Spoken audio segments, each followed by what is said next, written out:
Good evening and welcome once again to the Whiskey Cowboy Live. Tonight's date is October 1st, 2025. It is a Wednesday. And welcome to the show. Now, I did some adjustments on our audio before the show started, because I was noticing in the other shows that while the audio was pretty good, I was still getting these scratchinesses. Some popping. Well, that's clipping. So I have turned down my gain a bit, did a little bit of tweaking. Now folks should hear my voice crystal clear now with no clipping. I keep watching over there. Pop, pop, pop. Yep. No clipping it at all. When it clips, my light turns red on my line for the mic. Hey, Kay, he says, good evening. Glad you're back. Thank you. Glad you joined the show. Everything seems to be up and running. Again, folks will notice that, hey, Fred, welcome to the show. Folks will notice that the Zoom room is not on screen. When we get somebody that wants to be in the Zoom room and they knock on the door and I let them in, I'll pop the Zoom room up there. It's just cleaner this way. Hey there, Miss Laurel. She says, looks good, howdy. Is the volume for my voice loud enough for y'all, or do I need to turn that up? It should be about right. And like I said, I'm not throwing any clipping out there, so it should be nice and clean. Any gravel you hear is the gravel from my voice, not because I am stressing the signal. Looks like we got more people showing up early this time, which is good. Dang it. Laurel says, volume is good. And there's a crown. Ah, crap. I didn't look into what the crown means. What the heck does the crown mean? Oh, maybe it's the... I don't know what that means. Let's do it. Let's do a search here.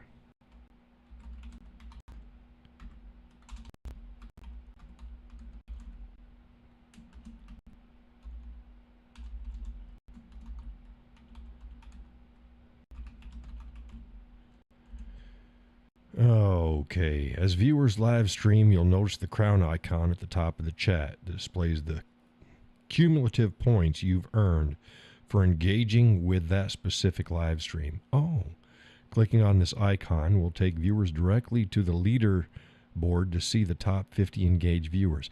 Oh, okay, so it's like a game they put on YouTube.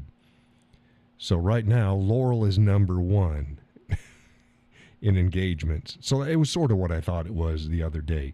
So it's probably engagements. Judy says, howdy y'all. Hey, Judy. Welcome to the show. But yeah, I don't think we've ever had 50 people in on the show. It's going to keep track of the top 50. But I don't think we've had 50 in there. We're just a little show. I'm a little fish in a big old ocean, and the show is just a little... Say, hey, no clipping on your end? Because I worry about that. Because, as y'all know, I'm a perfectionist. I like to get shit right. If it ain't right, I'll tweak it till it's right.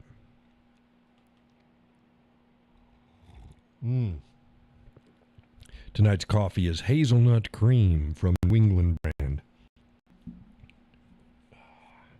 Hazelnut cream. So yeah, I had to tear the snowblower down apart quite a ways. And had to get some... The tool I was talking about on Facebook was I had to get a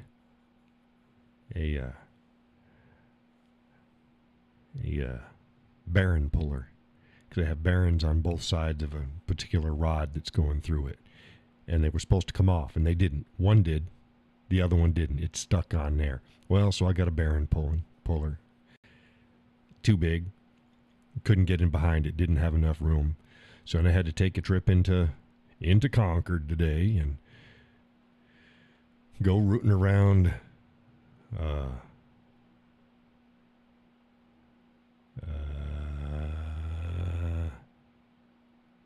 Harbor Freight. There we go. Like, Harbor Freight. So rooting around Harbor Freight, talk with their staff a bit, and we all just hummed and hawed, and nothing was going to work. So I'm like, well, screw it. So I came home and I put the darn thing back together again. It all went together fine, except I stripped one bolt. So, okay, I'll go get another bolt to replace that. Ain't a problem. But it's work. It's together. He just won't be able to really drive it. The drives on the snow blowers, they have like a drive wheel going horizontal. Well, it's more like this. It's horizontal when it's up on end. It's one way, and then they got a clutch plate. It comes down. It's another disc, and it comes down. It rotates, and it touches it. And depending upon where it is on the drive plate, is how fast it's going to go. Well, that has a rubber strip, like a tire around the outside edge. Well, the tire had worn down, and then a good, I'd say about 4 inches or so of it was gone. Well, it's not going to work if you don't have it. So the part itself cost about $20. And if the bearing had come off on the other side, I could have replaced it. I can't. So I'll shop around. We still got a couple months before snowfall, and if I can find a shop that'll replace it, because I got the part. If I got a shop that'll replace it for a reasonable amount, I'll go ahead and do it for him and get it back over to his place. So that was my adventures for today, as well as putting out content and stuff like that, doing little things around the place here. I'm still fighting algorithms. I'm still trying to get my stuff out there. My content, my stuff that I care about isn't getting seen very much. The stupid content that I could give two shits about, but that I know everybody else is talking about, that gets seen. It's like, I don't care about that. I really don't. I only put that stuff in there because it's the only way that I can feed the algorithm. It's crazy.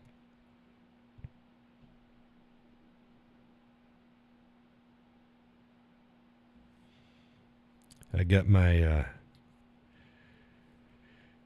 first monthly. Oh, he's the Cowboy's got a period. No, I got my first monthly cash flow into my bank account since going back full time here. Yeah. We need more, folks. we need a lot more. I made this month more than I needed to make up for the increase in my mortgage, but we need a lot more than that.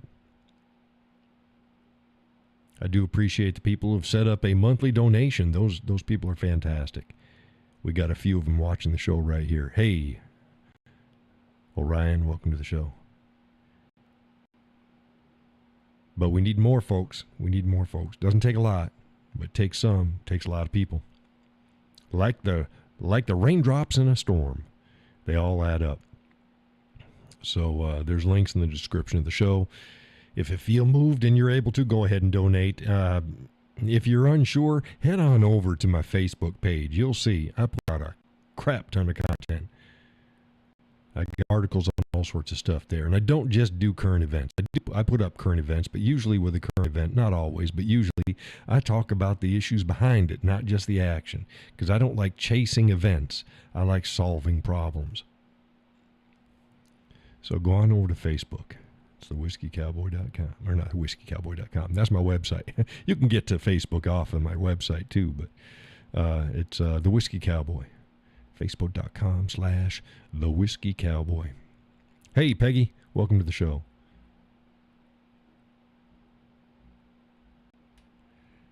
Had to put up another reminder to folks out there that words mean something. It really annoys me when somebody says somebody is a hero that isn't a hero. That little boy who disarmed the other little kid at school and disassembled the firearm and threw away the ammunition was not a hero. He did nothing heroic. He did something right. That doesn't make you a hero.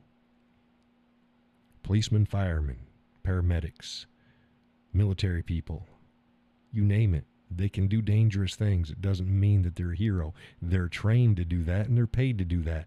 Heroes, you can't be a hero and be paid for it. It must be above and beyond that. Now, somebody being paid for something can be a hero, but it involves actions that's above and beyond what's normal for what they're trained to do, i.e., what makes a general citizen a hero might not make, let's say, a firefighter or a policeman or a soldier a hero. Those people can just do it because they're trained to do it. It's not heroic. They do it because they're trained to do it. You see, same act can be a hero for one person and not for the other. So I try to keep everything in perspective. And if it's just somebody doing something that, you know what, they just did something right. Oh, it prevented some damage. Oh, they helped something. Okay, great.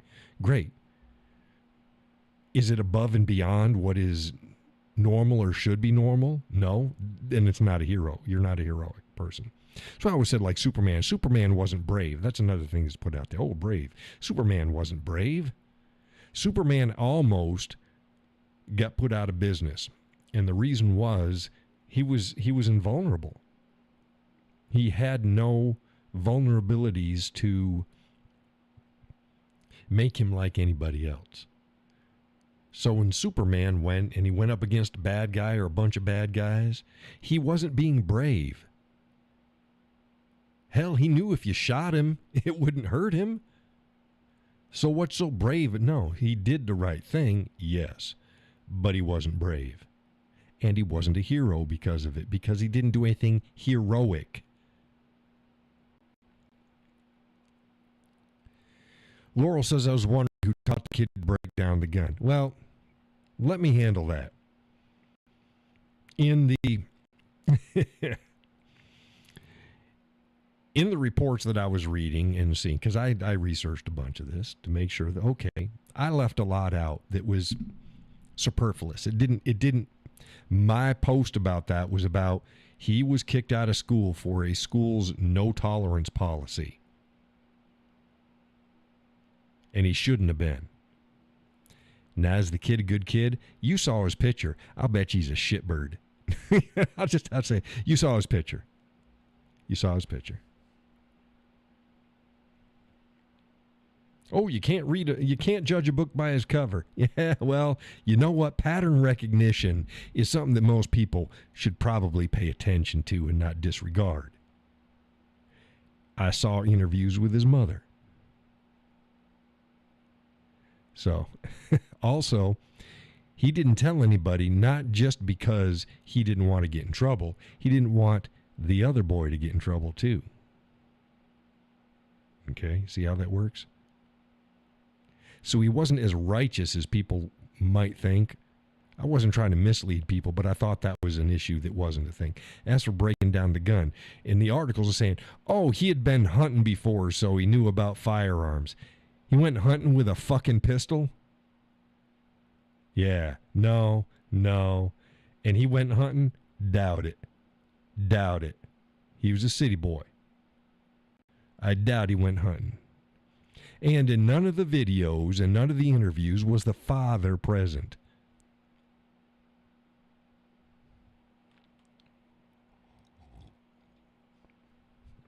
He was an urban boy. Now you go, well, how did he know? Who taught him how to break down a gun? Well, I can tell you what. Anybody short of a chimpanzee, if you put a gun in front of them, they could probably figure out how to take it apart. It ain't that complicated. You mess with it a few times. Laurel said you made the same assumption about him. What about but he might not be the little darling angel that everybody wants to think he is.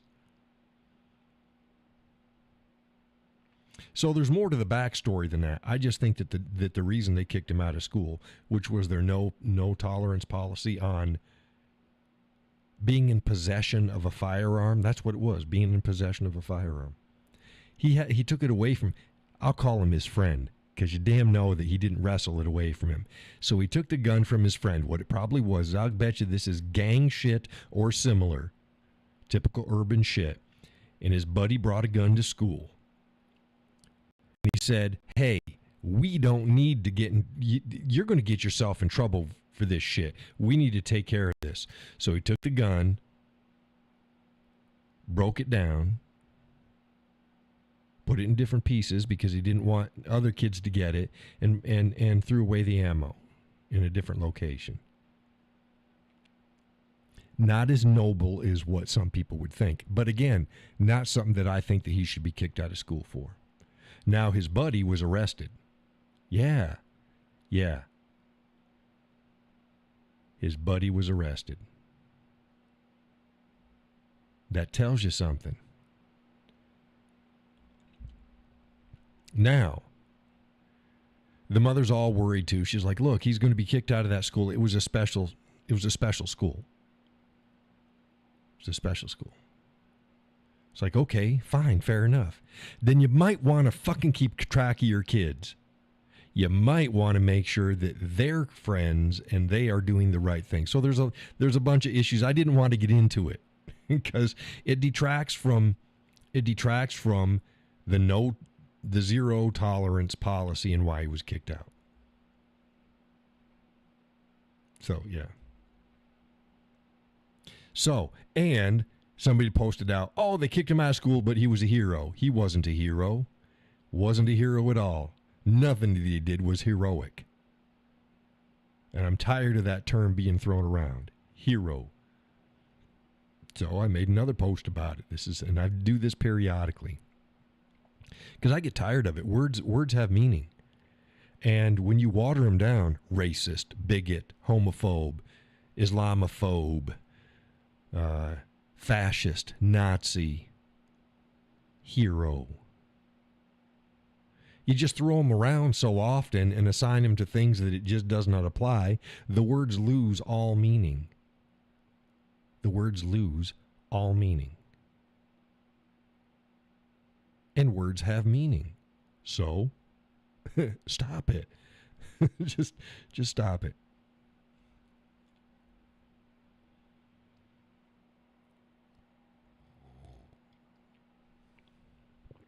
Gender. Yeah. I'm going to stick with the original meaning of gender. None of this new 5 seconds ago, gender and sex are not the same thing. No, gender right now is what used to be called gender expression, is what they call gender now.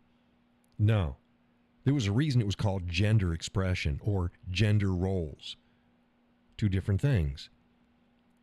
And gender meant sex. They were synonyms. They weren't completely different, just undetached. They were synonyms. Gender and sex are and always have been the same thing, no matter how much they want. The same way as racism, and then they changed the definition of racism to involve power. Whoever has power, so if you don't have power, it's not racist. Yes, it is. Racism is racism. Whether you are the minority or the majority in the group, racism is racism. Whether you have power or not, racism is racism. Gender is sex, period. Gender roles over time have changed. There's been overlaps, absolutely. Gender expression, hell, gender expression's been, you've got gender benders and all this other shit for all of humanity. Doesn't change anything. Somebody sent me a link to the Native American Health Organization, some hogwash crap about their two-spirit thing, and it's like, and then you read it and you go, oh no, these are just people that are their gender expression, or whether they're masculine or feminine, may not match up with their sex. Okay, that's not fucking two-spirit.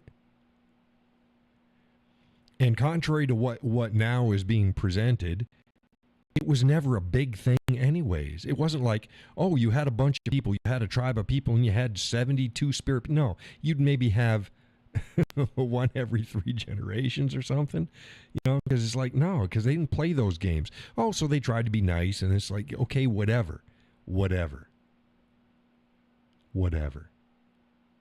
It's kind of the same way as in India and stuff like that, and those other, where they had the they call it what, the third gender is what they call it, the third sex, a eunuch. No, a eunuch's a man. He's a man with his testicles and penis cut off. He's a man. He's a man. He's a eunuch. I mean, what the fuck? If a guy has cancer and he loses his testicles, and let's say it metastasizes and he has to lose his penis, or he's in a horrible accident and he loses his junk, is he not a man anymore? Of course he's a man. Stop it. We have male and female, and then there's anomalies where you might have more chromosomes than you should have, or you may have genitalia presenting itself abnormally. It's like guys when they have, what do they call that? I can't think of it. When guys have breasts, what's that called? Gynecomastia. When guys have gynecomastia, they're not females because they have breasts. They've got an abnormality. See, because within males and females, we've got switches in our DNA and our chromosomes and shit. We got these little switches that go on and off. And everybody starts the same, and then the switches go according to your chromosomes and other factors. Boom, boom, boom, boom, boom. And you become either male or female. Presenting. Kind of like, gee, you ever see a fish embryo, a chicken embryo, a human embryo, and a sheep embryo?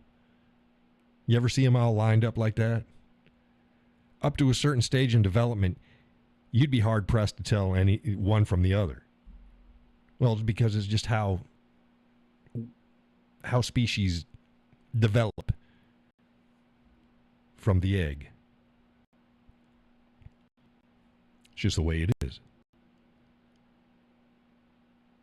So we've always had hermaphrodites. We've always had intersex. But they're not the norm. They're not what we base what our species is and what's male and female. They are an abnormality. The same way as, well, gee, how many fingers do people have? Well, 10, right? Well, no, sometimes you have 4, sometimes you have 13. But no, the norm and what is 10? 2 arms, 2 legs. 2 hands, 2 feet, 2 eyes, 1 nose, 2 ears. I mean, these are all norms. Doesn't mean that there isn't genetic anomalies out there, but we don't define the species and we don't define reality based on anomalies. It's not the way it works. You can't do it that way. You can't do it that way.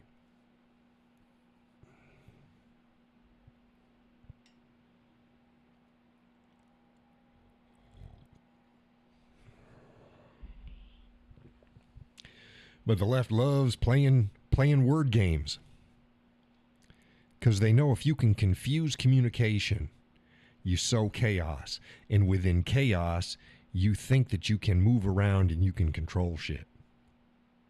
That's their goal. Control and change.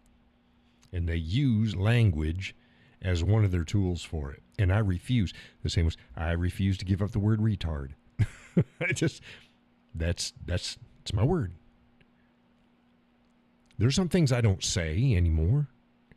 I ain't going to give that one up.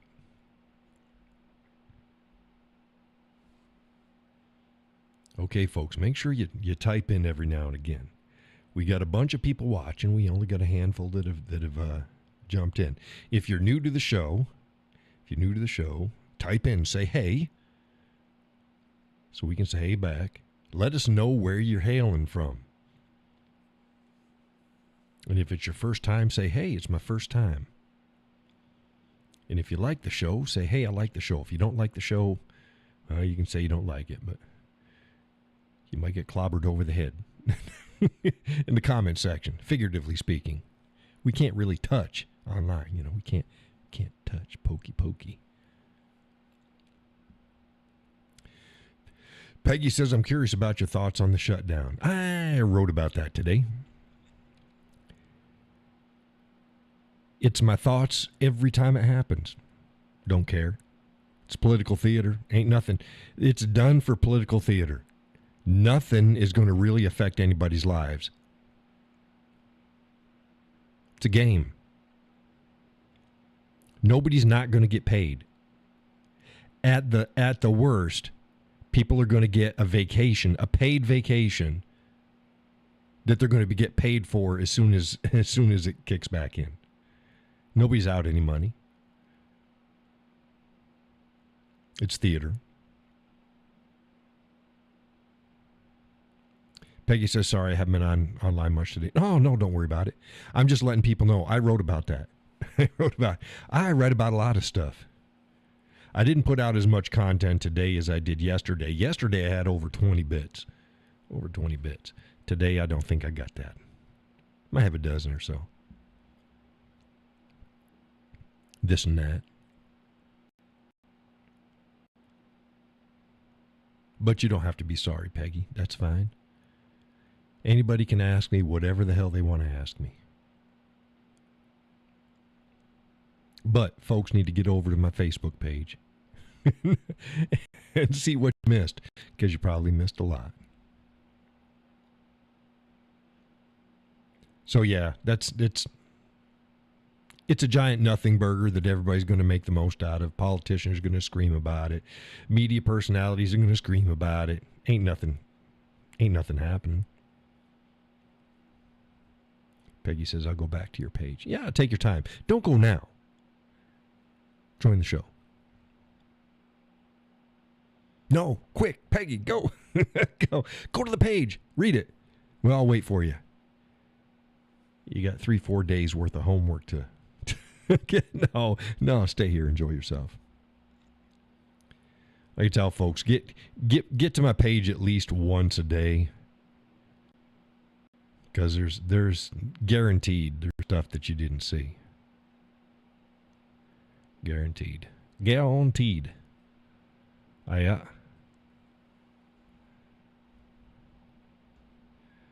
else we got going on here?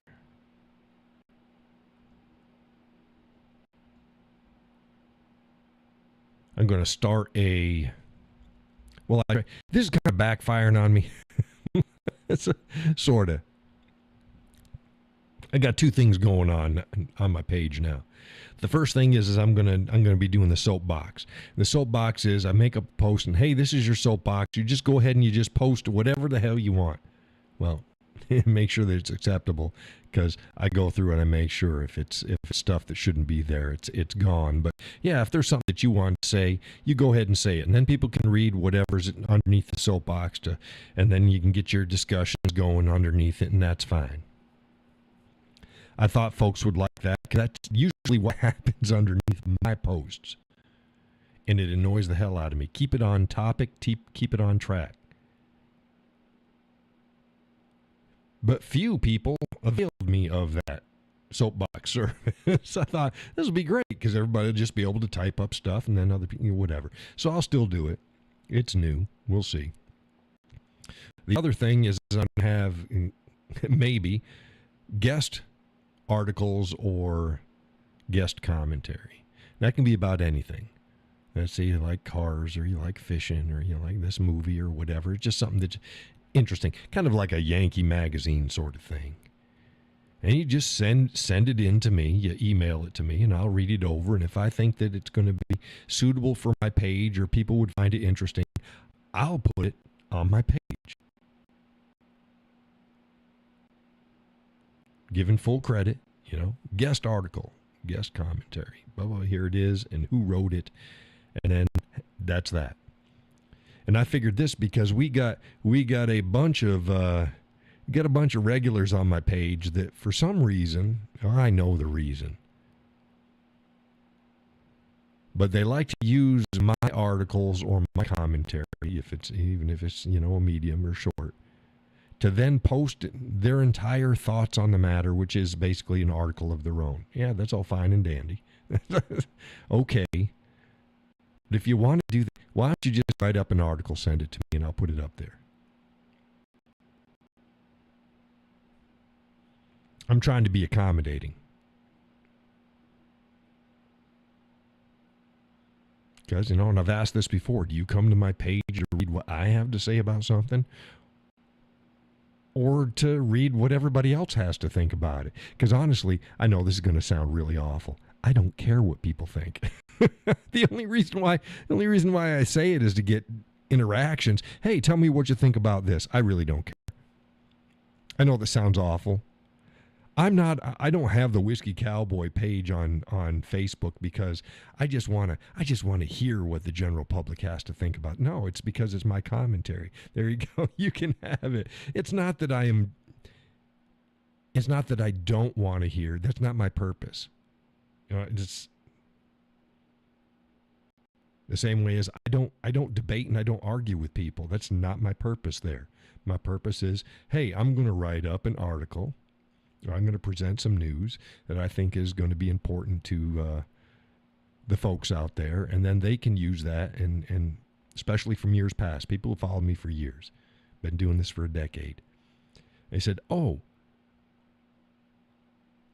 I think the same thing, but there's no way that I could have put it in words like that. Thank you very much. Well, that's what I do. That's why I'm putting it up there. And then people can take that, and they can take the information and the things that I present for folks, and they can deal with whatever they want to with the great world out there. That's what I do. What I do. I don't do it because I'm like, I'm not Sam from Cheers, the bartender. No,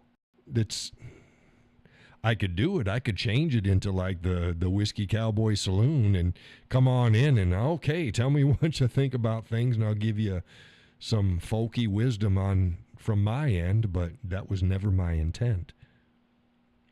My intent was never to be a community. It's become like a community, but that was never my intent. My intent was never to become a community. My intent was to have a place where I could put out my thoughts and things that I thought that folks would need and like to know. That's what it is.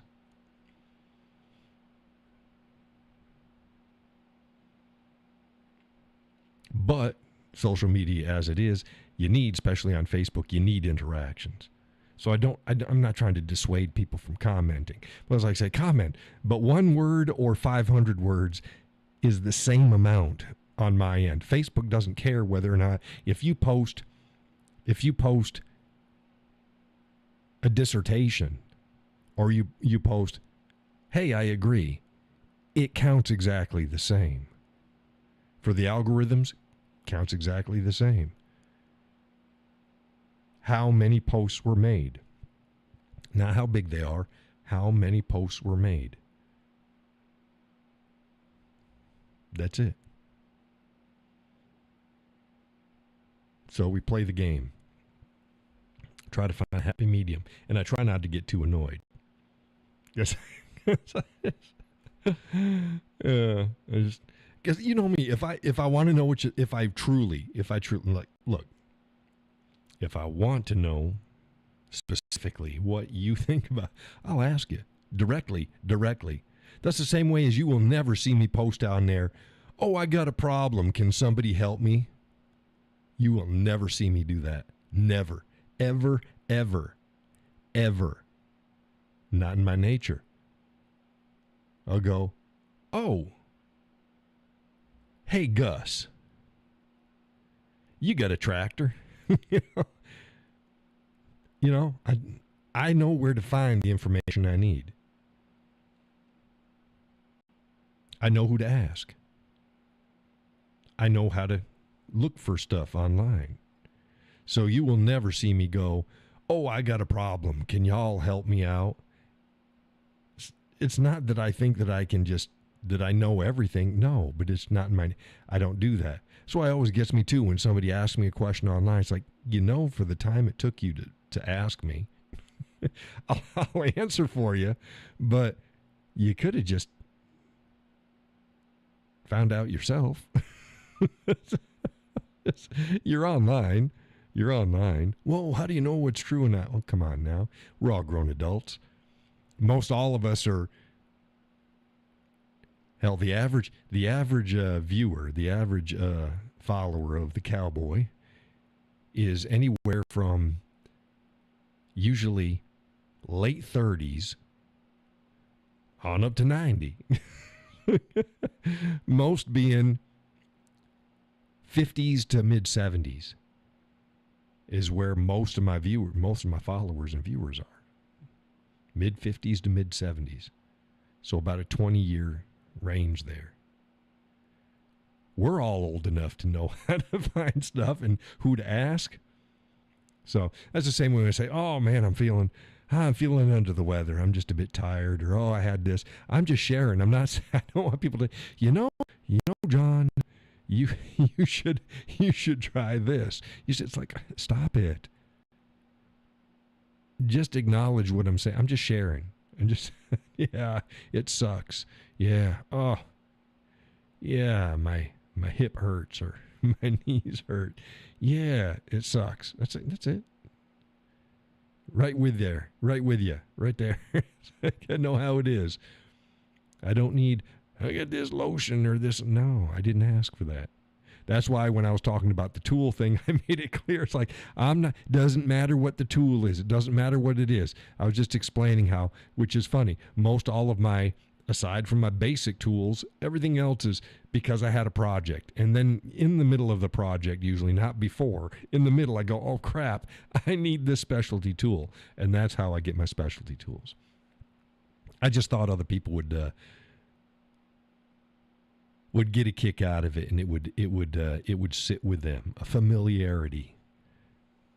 And I'm like, well, go ahead and tell me some of your projects where you got your tools.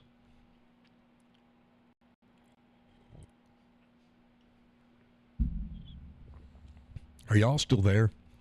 Ain't nobody posted anything. Said John's being mean. I'm not gonna say anything. He's gonna snap at me. No. You know when I'm being mean. if I'm gonna be mean, I come into the show hot.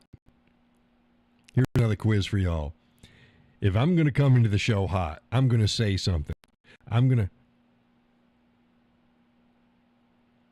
Yeah, 4 words. I say 4 words, and the first one's a contraction, so it could be 5. But it's 4. Well, it says still here. So if I'm coming in hot, I'm going to say 4 words. First being the contraction. I'm going to say 4 words. What are those 4 words? Laurel should know this because she used to get excited by it. It's like, who's going to be a spicy show? I say 4 words.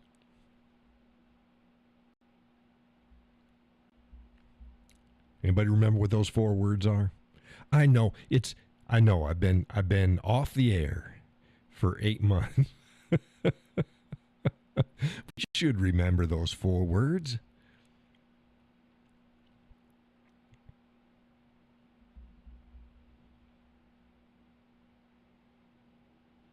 If I'm coming in hot, what 4 words do I lead with?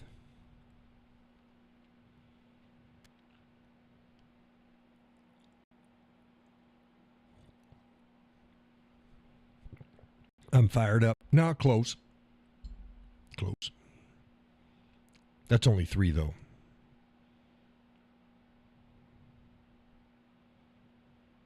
This is 4. with the first one being the contraction. So I'm is right. You got that one right, Laurel. I'm. As soon as I say it, you're gonna go, oh shit, yes. I'm kind of hurt though. I'm hurt. Y'all hurt my feelings.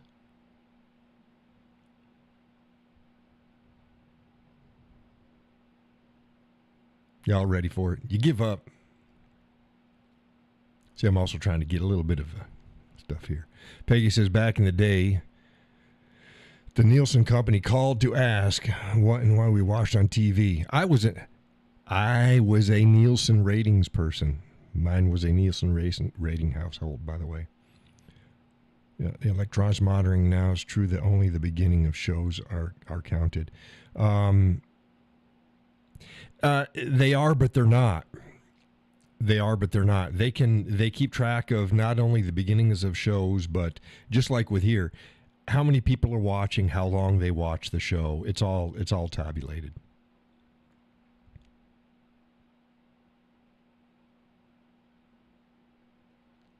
It's all tabulated. But yeah. The Cowboys place was a Nielsen household.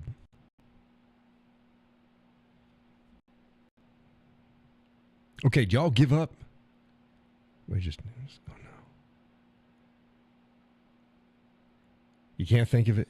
As soon as I say it, you're going to go, oh, damn it. I'm a dumbass. You ready? When the cowboy is fired up, yeah, when I come in hot, I got a particular phrase that I lead with. I give folks a warning. You ready? I'm in a mood. I'm in a mood. And that means the show's probably going to be spicy.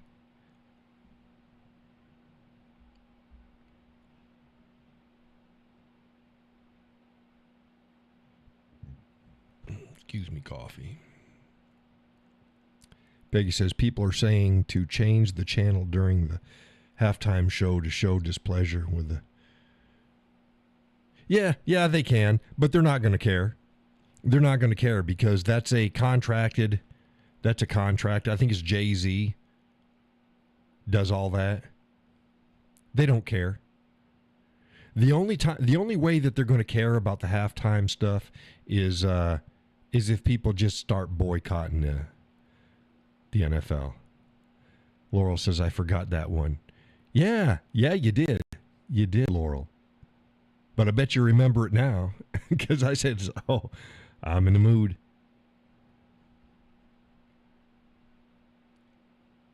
I was almost in the mood. I was pretty tired. The missus looks over at me and she goes, dude. She calls me dude. She goes, dude, you look tired. And I looked over. I said, well, thanks a lot. She's like, no, you were almost falling asleep. I said, yeah, I know. Oh.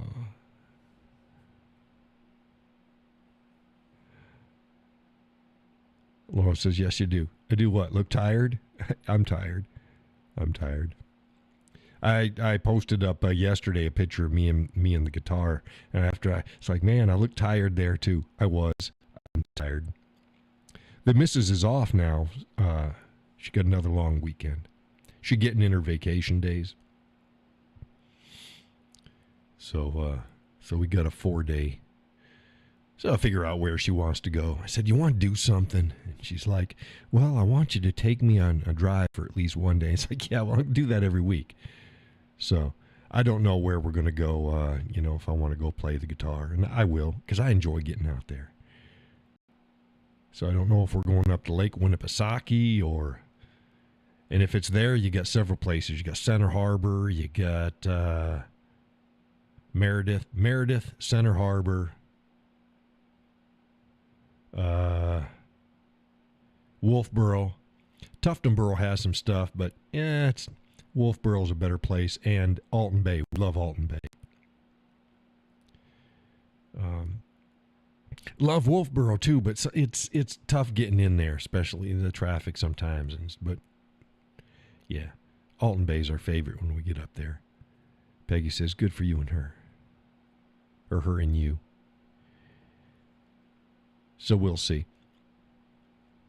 I don't know when it's. I still got to get my snowblower fixed and stuff done, and I got to get the lawn mowed again before.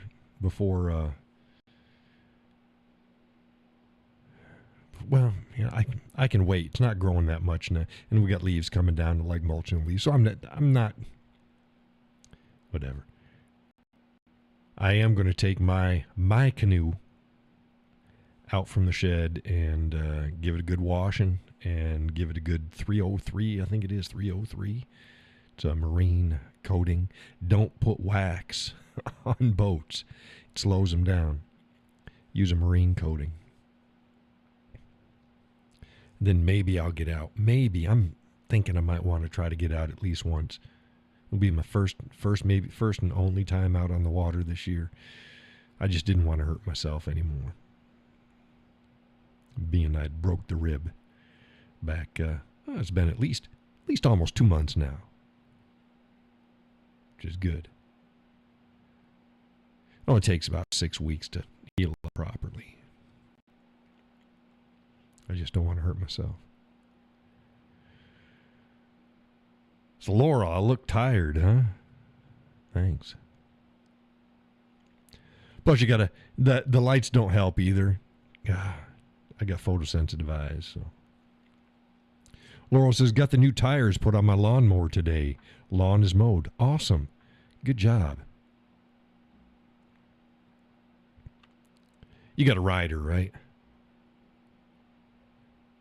Because if you blew a tire, most pushers don't have tires to blow. You got a rider.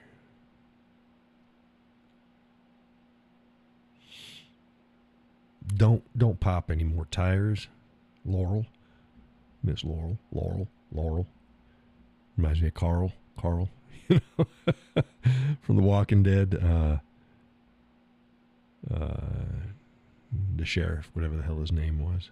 His son's name was Carl. The reason the sheriff... What the hell was the sheriff's name on The Walking Dead?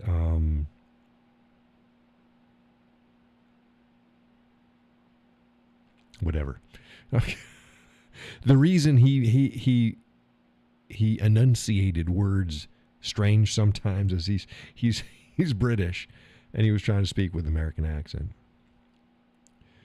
Laurel says, I have a big commercial size zero turn. Oh, what fun. The missus wants one of those. You never know what she's going to want. Glenn was the Asian dude, wasn't he?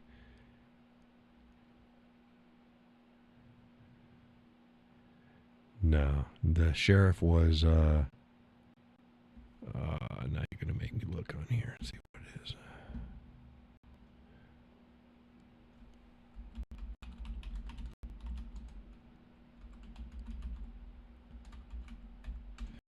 Sheriff on The Walking Dead. Let's see here. Rick.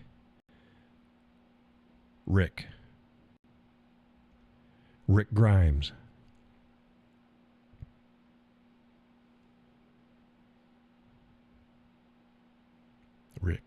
Sheriff Rick Grimes. He had a 6-inch stainless steel Colt Python. Yeah. Rick Grimes.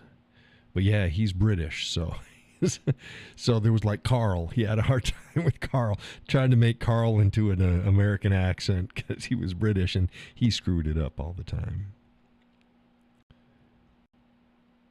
He wasn't quite as good as... Is it Peter Laurie? The guy that... The House.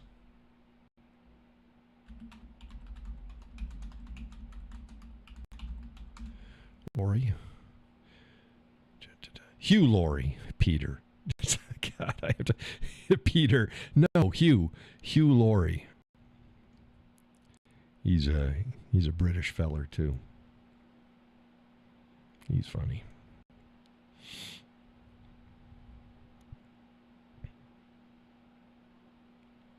He played in it was like a World War II movie.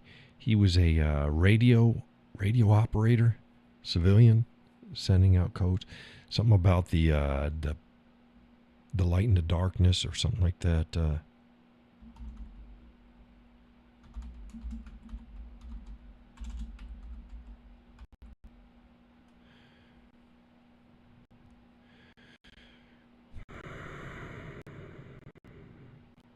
All the light we cannot see. All the light we cannot see. See, I knew it was light and darkness. I screwed that up. All the light we cannot see. It's not a bad movie. He's a major player in it, but he's not the main character in the movie. All the light we cannot see. If you like World War II movies, not war movies, it's not a war movie. It's a World War II movie. It's different. It's not a war movie. It's about the war and it's about people but they're not soldiers. It's not a battle. It's not a battle movie. You might want to check that out. All the light we cannot see. It's a mini-series.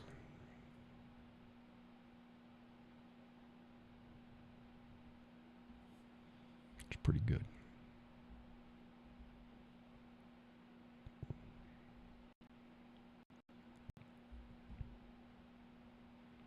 And it was on Netflix.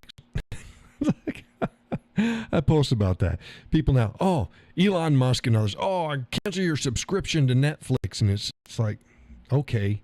Why? Because the children's programming sucks and is full of propaganda. I get it. But almost all of the children's programming out there on every single network, be it at cable or otherwise, is all propaganda, and I wouldn't let your kids watch it. The solution isn't canceling your Netflix. If you want to do that, go ahead and do that. But do you cancel your internet because your kids might find stuff on the internet that they shouldn't be seeing? How's about controlling? You are the adult. Like I said, you go to the grocery store, there's plenty in that grocery store you don't want your kids to eat. Don't buy it and don't have them eat it. Same way with Netflix. You control. Oh, you can't say, yes, you can. Yes, you can. But don't touch the fucking TV. Oh, how can kids... Look. Before Netflix and streaming and before the internet, there was cable TV. And before cable TV, there was then the broadcast TV, the antennas. And before that, we didn't have any, and we had radios. And you know what? Parents still were able to figure out what they wanted to see, hear, and the kids, and what they didn't. Before that, they had books, and there's libraries, and there's bookstores, and you know what I mean? There's always something. Do your job as a parent. But by all means, if you think that the solution, because you're just lazy, and you want to send a statement, yeah. You're not sending a statement by canceling not to Netflix. They don't care. How's about just watching? They pay attention to what gets watched. Don't watch those shows. There's plenty on Netflix that I don't watch. That's the same thing as remember when the Bud Light thing came down and stuff like that, and everybody's like, oh, but this company and that company and that company, you're going to boycott those too because they do the LGBTQ stuff and they give to this. It's like, no, I'm not. We didn't worry when Jim Henson ran Sesame Street. Yeah, back in the day, it was better. As the years went on, not so good. But yeah, it's like, oh, so you're a hypocrite. It's like, no, I'm a realist. There's no way that you can, there's no way that you cannot do any business with anybody that in any way, shape, or form touches a particular issue that you don't agree with. It's impossible. It's impossible. You can't do it. Especially in the last 20 years. Are you kidding me? That's like going, I don't want to buy anything that isn't made in China. Fair enough. Fair enough. Have at it. Have at it. If you're, number one, rich enough to be able to be that selective, bless you. Even better, if you can do the research to figure that shit out, all the more power to you. Because almost everything nowadays has something that came from China in it. Be it screws, be it fasteners, be it, whatever. We have a global economy. So yeah, I say it's I don't purposely go out and try to find stuff from China. But I'm not rich enough to be so selective that I can't, or that I can just go, nope, nope. I want to pay 5 times the price for it to be made in the United States, and contrary to popular belief, it ain't any fucking better. People think, oh, if it's from China, it's crap. No, it's crap if it comes from a crap country or a company. And we got plenty of crap coming from in the United States. It's not better by default because it costs more and it comes from the United States. It's not how it works. Wish it did. Wish it did. Doesn't work that way. So no. Pick and choose. Go, no, we're going to send a message, and this message is to Budweiser. Not to Jim Beam. Not to this other company. Not to the Nabisco or freaking General Mills or all these other ones. They'll get theirs for their reasons. But you got to pick your battles, or else you'll have nothing. Nothing.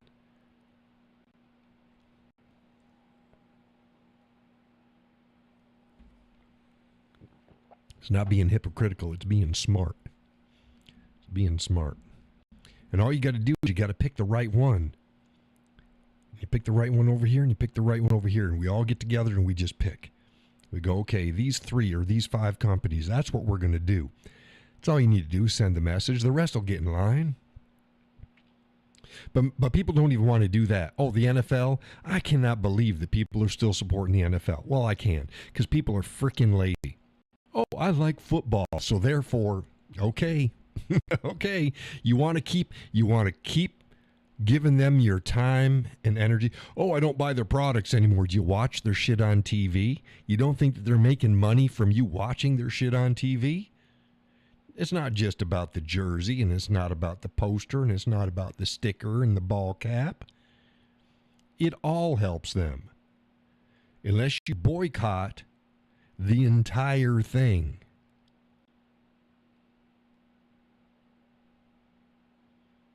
It doesn't mean anything to them. They don't care. You got to be smart. But people aren't smart. A person can be smart. People are not smart. And they're not thinking things through. And yeah, well, it is what it is. Hey, no clipping tonight? Smooth audio? I know I asked in the beginning of the show. Is the audio smooth? The only growl that you hear should be from my vocal cords and not because I'm clipping.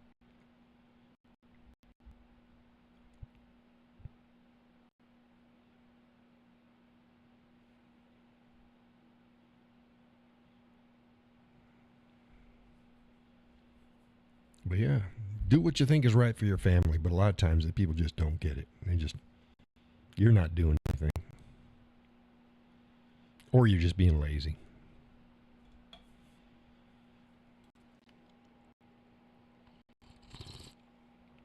Ooh, hot. Hot. In my Orca mug. No, I am not. I am not sponsored by Orca. Orca generally isn't quite as expensive as, excuse me, what's the other brand of drinkware that's super popular and it's expensive? Laurel says I'm getting a bit, but not like it has been. Could be my end. Yeah, we'll see. After the show, I'll go because I'm not seeing any clipping. I'm not seeing any clipping on my end because, like I said, the light'll flash on me.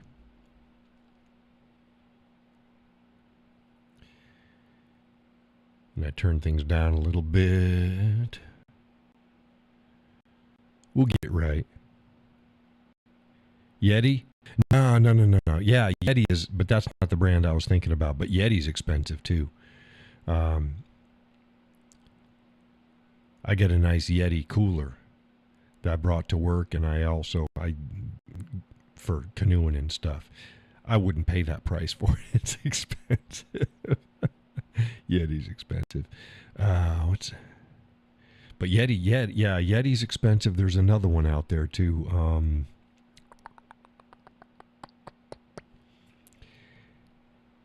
They had a specialty color not too long ago, and they couldn't keep it in stock. All the gals are trying to buy it.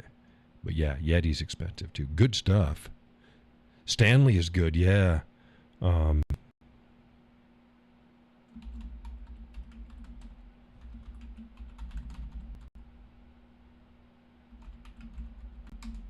Stanley is good. Stanley's old school.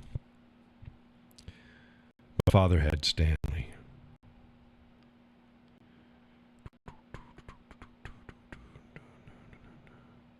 Yeah, there's Stanley. Bubba here, I never heard of those. Stanley, come back. Stanley. Could have been Stanley.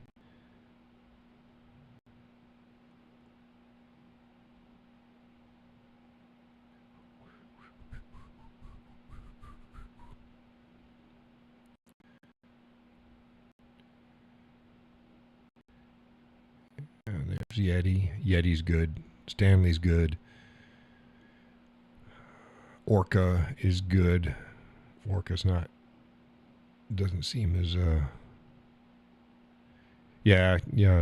Laurel already said Yeti.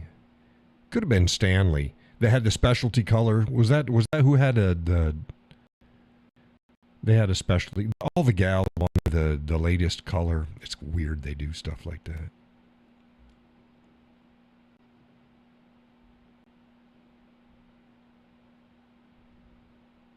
But yeah. Say those are probably about the Orca, Stanley, and Yeti. And Orca's affordable. I like it.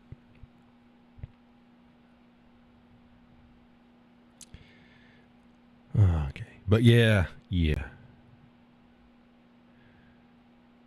What else was I thinking? Tonight's coffee, hazelnut cream from New England brand. Hazelnut cream from New England brand.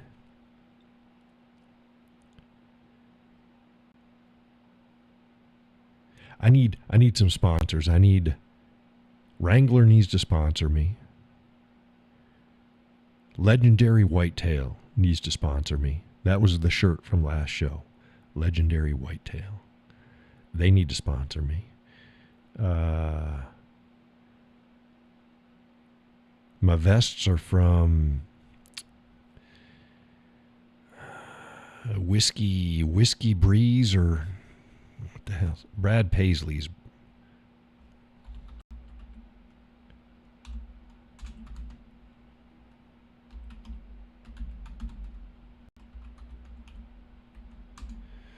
Let's see here. Oh, Moonshine Spirit. Yeah, close, but no.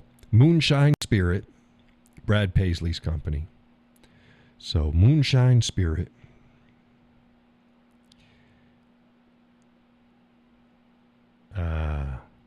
Wrangler.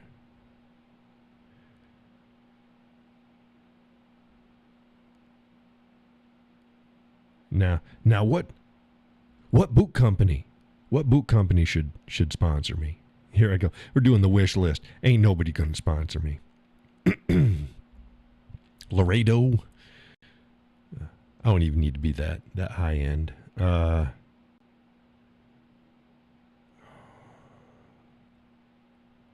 not a brand loyalist when it comes to boots. Whatever fits the need is what I get and whatever I can afford. But a boot company, yeah, a boot company needs to sponsor me. And how about, oh, yeah.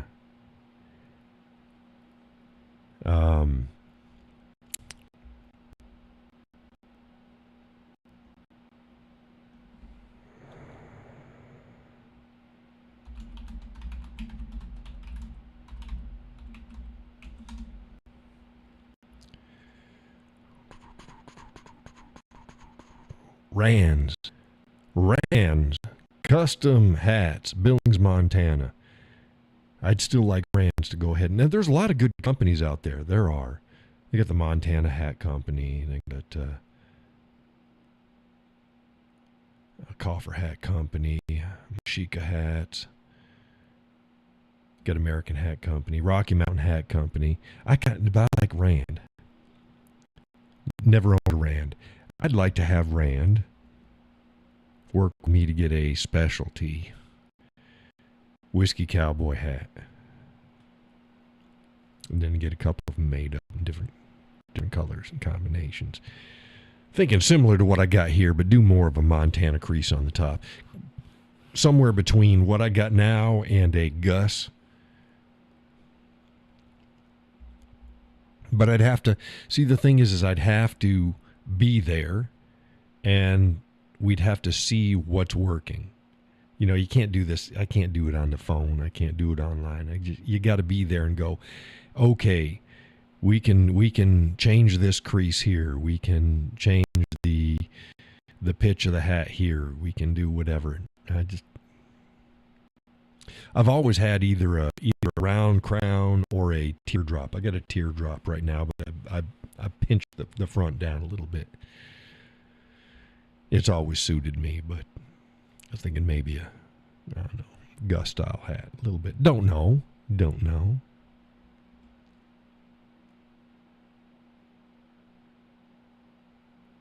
I thought about maybe I'll get some bolo ties. I used to wear bolo ties when I was younger. Haven't in a while. Maybe wear some bolo ties.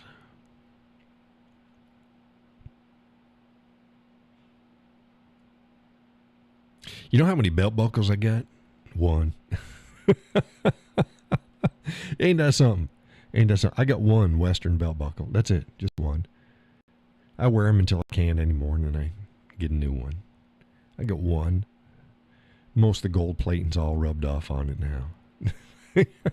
I tell you, I hate spending money. Talk about, I should get to, I hate spending money. I hate it. Not like I'm living high on the hog, getting all foolish with my spending. I hate it. So, yeah. Should get some more belt buckles, too. A couple more belts. Man, gun belts cost. And I'm not talking about rigs. Most time when you go, oh, a gun belt, you get a rig, right? No. I'm not talking about it's just a leather belt that's 2 to 3 times as thick as a normal belt. That's all it is. Peggy says, I really like the shirt that you're wearing today. Oh, yeah, I just threw this on. I had a different one on earlier. Didn't like it. I'm not even buttoned up. I'm just wearing a black t-shirt on underneath it. This has got brown and black and goldish colors and tan and a little bit of orange or rusty. I don't know. It's got a bunch of different colors. Yeah, it's a nice shirt. Thank you. Suits me. It's my color palette. it's my color palette. Same way with hats. I think I've had 2 Western hats at a time before, but that's been a long time ago. Normally it's just I wear it until it's dead, and then I just replace it. It'd be nice to have more than one hat. But again, I'm frugal. I'm not cheap. I'm not stupid with my money.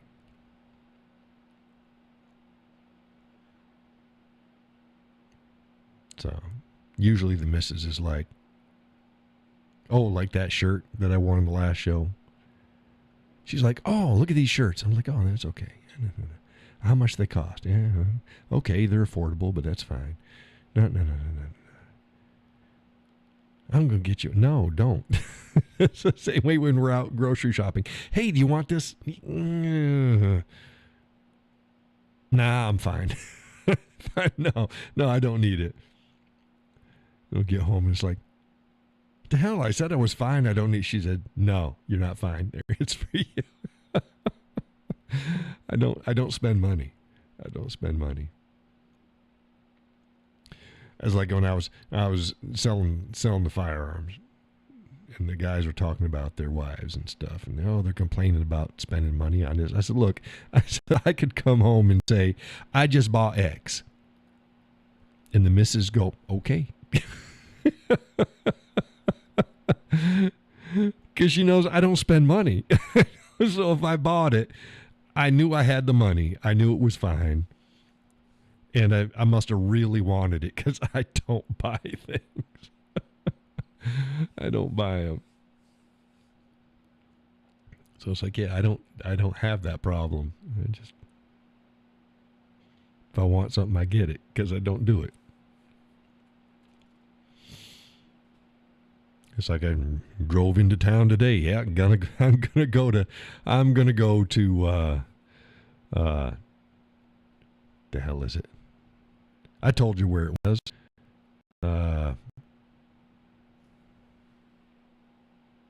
Harbor Freight.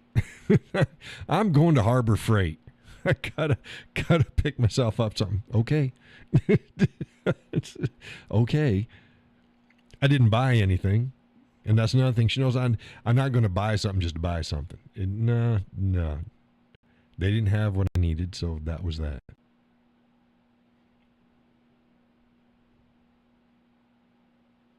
Well, that's not. I went in last week to get a bottle of whiskey. And I was looking for something in particular, and I was going to get it, and they had it, and I didn't buy it. I bought something else. I bought something cheaper, but I bought something else.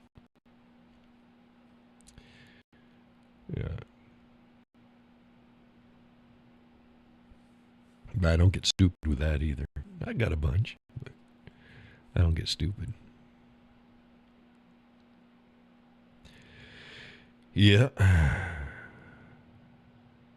And that's that. Y'all want to help me buy something? There's a link in the donation, or there's a donation link in the description of the show. Every little bit helps. Speaking of that, I still don't know where we're going to go. I don't know where we're going to go. Go play the guitar. Folks seem to like it. I bring my portable amp with me. Alicia, Allie, DeWitt, Allie, you got a boyfriend, don't you? See, I'm not good with names. And I think you and your boyfriend sent me a very generous donation this last month. Thank you very much. Jim, there you go, Jim. Damn it, Jim. I'm not a mechanic, I'm a doctor.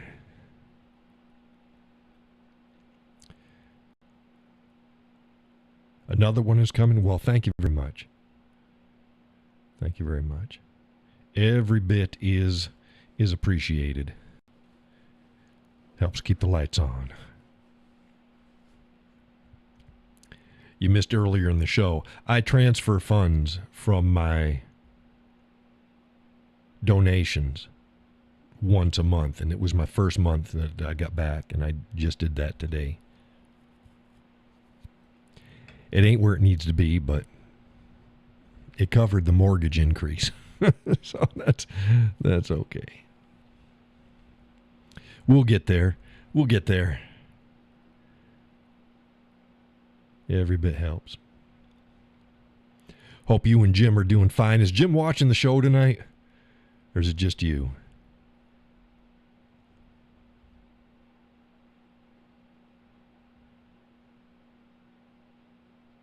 I don't know if Gus ain't been around. He kind of dropped off the last show. I don't know what's up with him.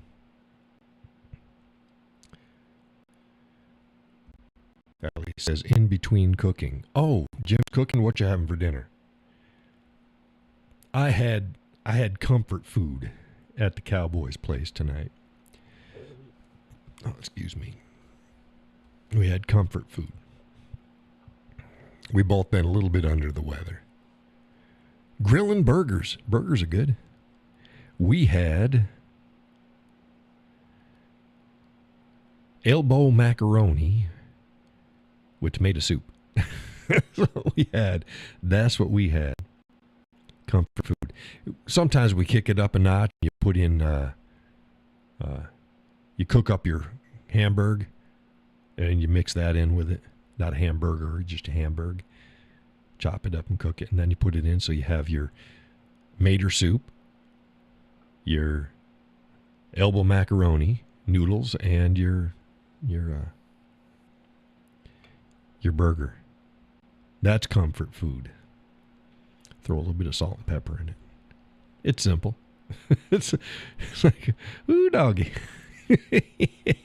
Boy, them's rich vittles there at the Cowboy's place. No, we like comfort food sometimes. We like it a lot of times. Yeah. It don't matter. It don't matter how much money we have or don't. Jim agrees with me about what? The comfort food? It's like, yeah. It just, you feel under the weather. You know, look. Yep.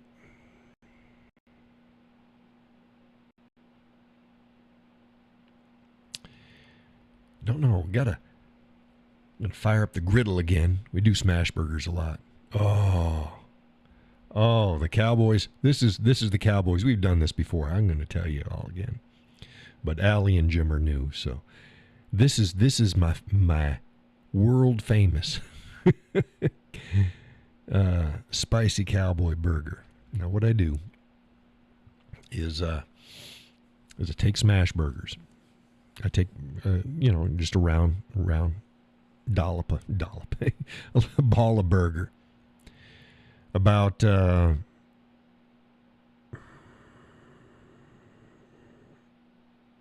shy of a quarter or a quarter. Quarter's easy. And I make the balls and I put it on my grill. Got to be 500 degrees. The griddle. Put it on it, smash it down good. To the size of the bun. Then, nose itches. Then, I put some salt and pepper on it. Okay. Then I flip it over. As soon as I flip it over,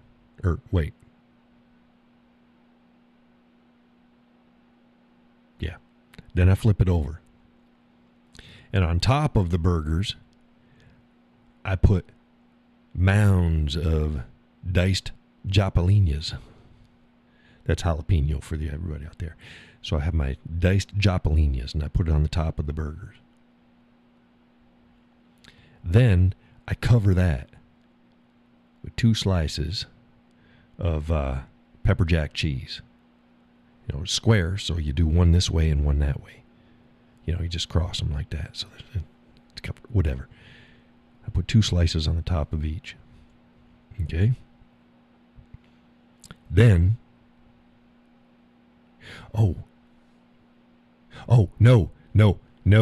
negative. Before I flip it, I put glassed onions on it. You know how you glass onions? It's just onions sliced really, really thin.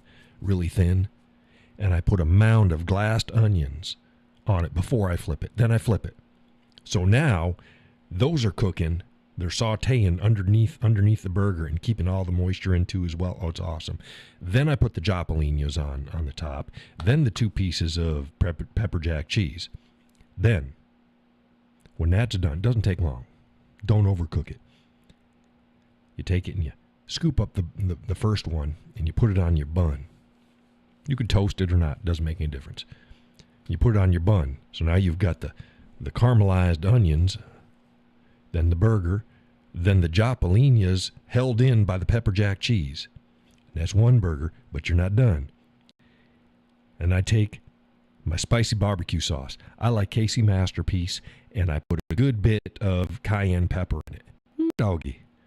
So Casey Masterpiece with cayenne pepper. And then you slather that over the top of your first burger. And you take your second burger, and you slide that off, and you put it on it. So now you get a double decker. And then you put a good bunch more of that spicy barbecue sauce on it. Put the bun on it, squish it down good. Then you're done. Serve it with fries and an ice cold beer. And that is the Cowboy Spicy Jalapeno Burger. And it is delicious. It is. It's messy. I gotta tell you, it's messy. But oh my goodness, that's my burger. Yes, sir. Everybody went quiet.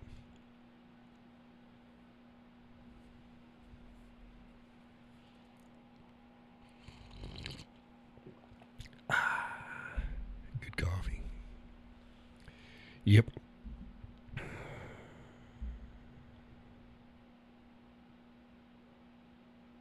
Okay, what are we going to talk about now? Talking about my jalapeno burger because Jim is doing. Jim says that sounds awesome. It is awesome. Now you know how to do it. Do it. You can do it, and you don't need a griddle. You can do it. You can do it in a big cast iron pan too. That'll work. Anything that you can smash those burgers down with. You could sort of do it. Yeah, you could make it on a regular grill, but it works better with smash burgers because they're thinner. Oh, ooh. That's just scrumptious. When I have folks over, I fire up the griddle and I tell them, okay, we're making smash burger, and that's great. Everybody loves it. And it's like, and then I ask them before I get done because it cooks fast. So you got to have, what kind of cheese do you want? What do you want something special? Do you want one of my burgers or do you want whatever? So if they want like a Swiss mushroom and onion, we can do that. Or where they want more of an American style, which is just whatever cheese they want, and then they put ketchup, onions, and tomatoes and what have you. But yeah, I like my Cowboy's spicy barbecue jalapeno burgers. Jalapenos.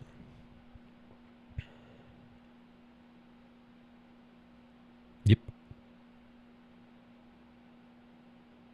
And I'm pretty casual too. I like a good steak and like a nice New York strip and some macaroni and cheese. That's good enough for me. I like that. It's macaroni and cheese. It can even be Kraft box macaroni and cheese. I don't care. It's just simple. But the steak's got to be good. Good steak, some macaroni and cheese. And then you go and you throw some corn or maybe some green beans or broccoli or Brussels sprouts or something in there. Simple food. Yeah, simple food.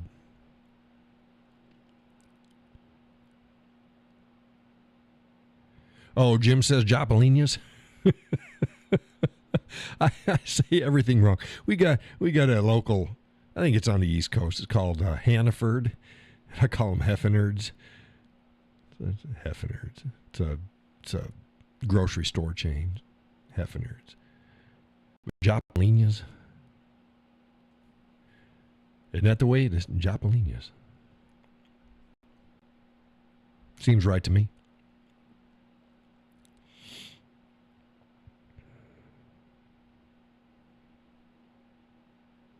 Yep.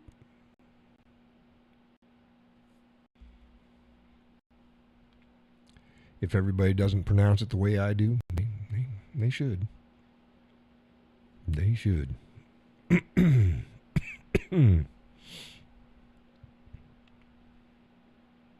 Yeah, I hope I got the clipping under control. I have gravel in my voice, so that's gonna come through anyways. But I just don't need any clipping. The last show we had more clipping. Show before that, horrible. Show even before that, I deleted it. So it was so bad. It was bad. But yeah, I don't know where I'm gonna go. Gotta find some place. I mean, going down to the Jesus Lake. That's it's peaceful. It's pretty quick. It only takes us half an hour or so to get there, maybe a little longer, to get to the Jesus Lake. That's Lake Massabesic. It's just outside Manchester, which is New Hampshire's largest city. Yeah. And call it the Jesus Lake because you can't walk in it. If you got rubber boots, like if you're kayaking and stuff and you have rubber boots, that's fine. If you're boating, it's rubber boots, but you can't wade in the water. You can't swim in the water. You can't do anything like that. You get a fine. So that's why I call it the Jesus Lake, because if you can walk on the top, you're fine. But yeah, the folks there seem to like my playing, and that's fine. But it'd be kind of nice to go someplace else and play there, and I got a wagon. It's a big wagon. And I put my chair. I got a special chair. It's the one that there's pictures of it that I've got posted up on my page. It's a wooden one that I use here in the house, in my playing corner. So I bring that, and I bring my guitar, my Taylor, and I bring guitar stand, food and stuff, and the chair for the missus, and my amp. I use a Roland Street LX XL.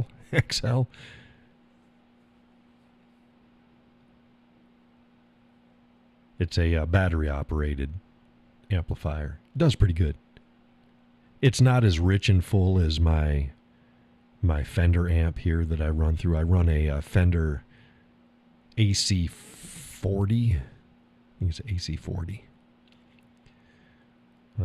Acoustic amp. And then I have my Fender Mustang for the electric guitar, but I don't play that. But I usually play my Taylor plugged in.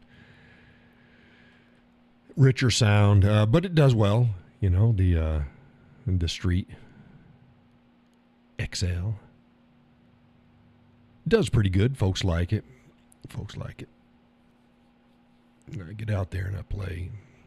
Like I said, this last weekend I played about 5 hours, good 5 hours. When I play. I'm not talking. I stopped every once in a while when people came up with questions, but that's a lot of playing. It's a lot of playing. Song after song after song. Have a good time. So we'll see where we go.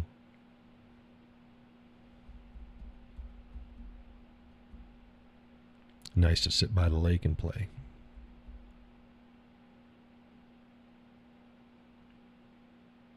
Had a feller a couple weekends ago come on up. He's like, I had to find out whether you were actually playing or not. Like, yeah, I'm playing.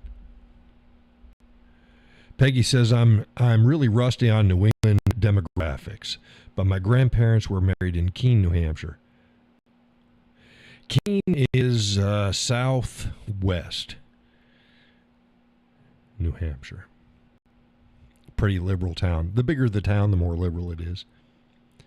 But Keene, yeah, that's southwest.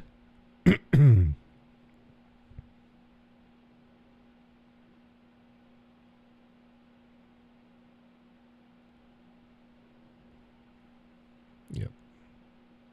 About the only time I go to Keene is if I have to buy something down there. There's a shop that I buy some of my boots and stuff from.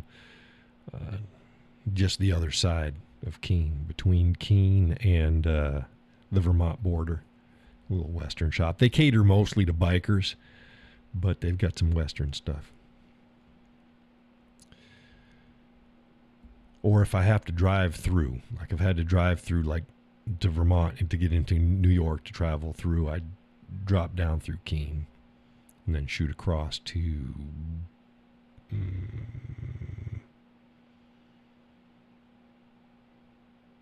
I forget the name of the town.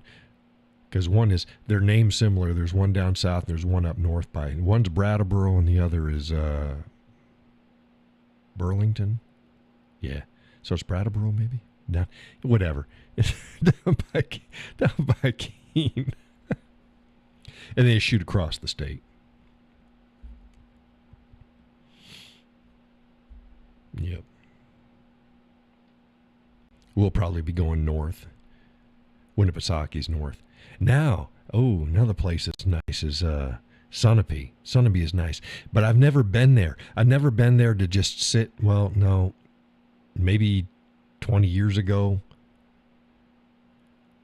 But it's not a place we usually go to just sit, but that's kind of pretty. Southern tip of Lake Sunapee. That's heading east. West, not east. West from here. Then Winnisaukee's north. North and slightly east, but not too far east. Squam is pretty too. Squam is where On Golden Pond was filmed, on Squam Lake. But I haven't ever sat down there. I've driven around it, but I've never sat there. I don't know where I'd sit. And then Meredith is nice, but Meredith is the northwestern side of Winnipesaukee. And Winnipesaukee is the largest lake here. More open, way windier, and a lot more people.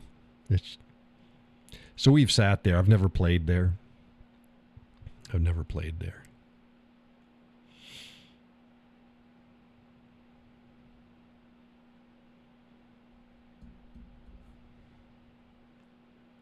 Hey there, Bike and Bourbon.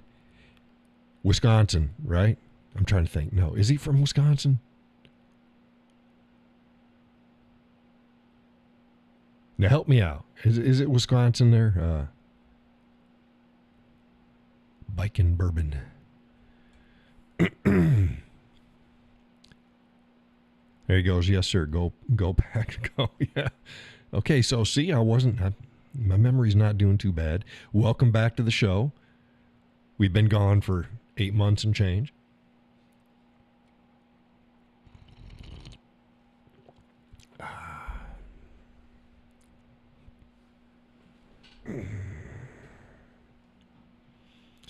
You missed the talk about food earlier.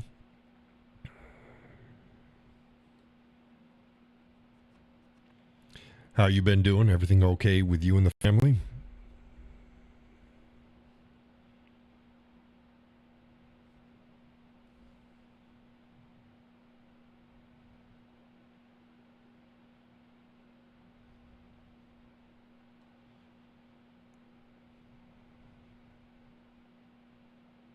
Waiting on a reply. Could be a lag, don't know. Said, better than I deserve. No, sir. We all deserve better.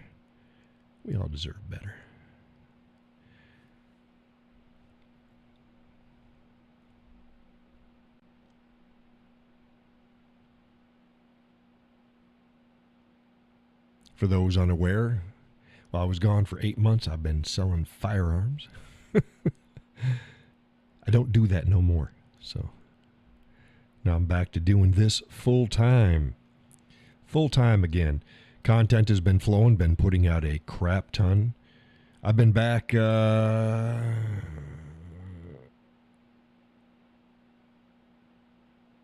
month, almost a month now. So what, the week after Labor Day. So that's, yeah, three weeks at least doing this full time again. Lots of content. If you haven't been to the website, if you ain't been to Facebook, go on over to Facebook. Make sure that you visit at least once a day, because you're not getting it. Because I put out a lot of stuff.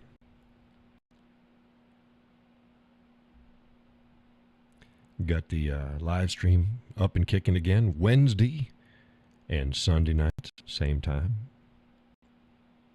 Used to do that back years ago on Facebook, but Facebook, they like to shut me down too much. So it's like, all right, we're gonna move to YouTube, because every time they'd give me a ban, I couldn't do my live streams. It's like, I can't do this. So we moved it here and been running it since. People like it.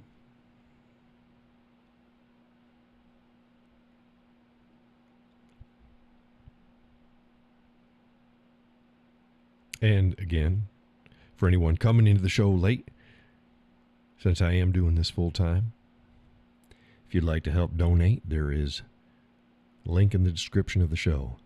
If you're unsure if that's what you want to do, not a problem.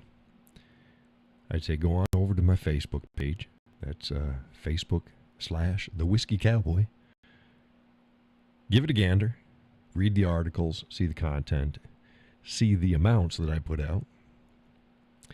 And if you think it's worth a donation, then by all means.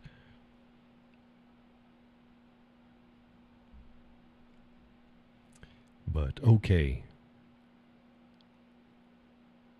Now where's everybody? Donna ain't been back.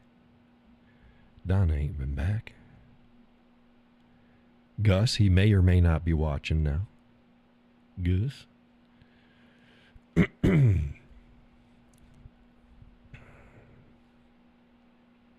Holy crap, we only got about 20 more minutes. Now, the show is scheduled for 2 hours. Got to be honest, there's been times in the past where we've been a mite over 2 hours. Sometimes we ran, well, heck, sometimes we're 4, because I know it's been midnight by the time I close down, and I start out at 8 o'clock. Start out at 8 o'clock, 8 to 10. My time, because I'm on the East Coast, so I'm like, okay, we got people all over the country, so it's like, start it where it's not too late for me, but not too early for everybody else. I believe that Allie and Jim, they're way over there. They're in, you're gonna kick me. They're either Idaho or Oregon.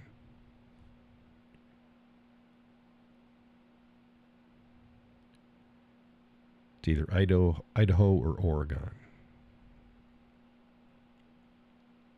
Idaho. See, it's like, okay, I'm gonna throw the dart out there. It's gonna be in the rough area. Idaho. I've been looking at a little teeny ranch in Stanley. It's supposed to be the coldest spot in the nation. It's up in the mountains, and it's a bowl, so it's a beautiful place, but not many folks live there. So, nah, I probably won't, but it's a pretty place. They just got through with another big fire this last year.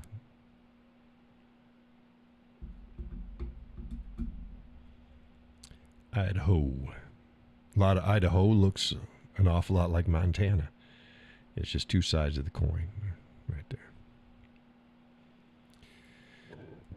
Excuse me. Allie says the area we live in is called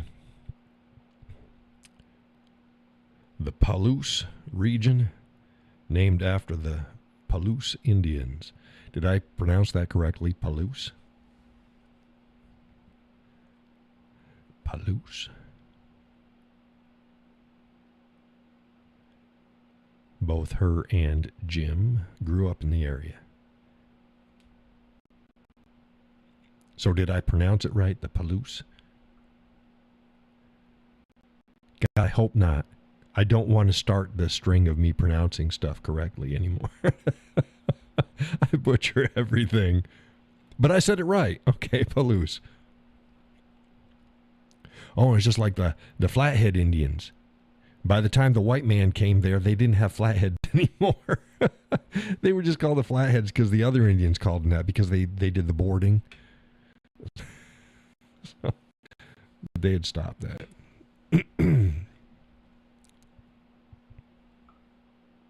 Yeah.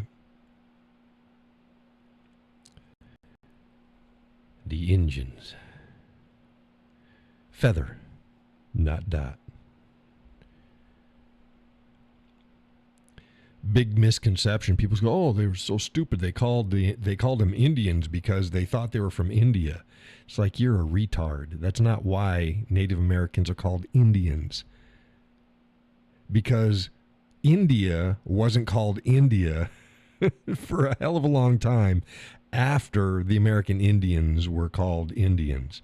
Had to do with I forget the name of it. I forget exactly what it is, but it's basically like the children of God or the gentle people or something like that. Not because of the region we now call India.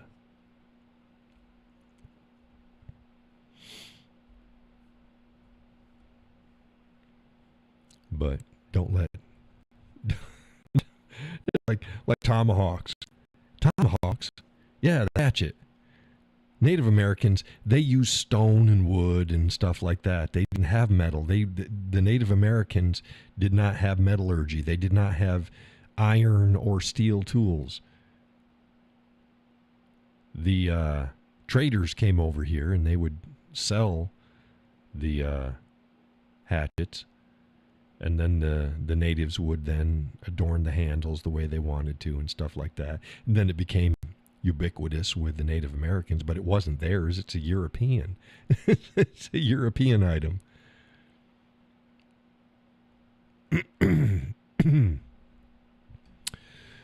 Ali says, I grew up in a teeny town of Palouse, Washington, 14 miles from Moscow, where we currently live. Grew up 14 miles the other direction in Genesee, Idaho, about 14 miles. Now, did you ever get out of the area? That's what I always ask people. When it's like, oh, this is where I've lived in this general area. Did you ever get out? Did you see the world or move to another state? And I don't mean, just border hopping. I'm talking about move. Go good distance. Get out and then come back. Because I recommend that for everybody. When you're young, just get out of town. Leave. 5, 10 years. Just be someplace else. If you want to come back later, come back.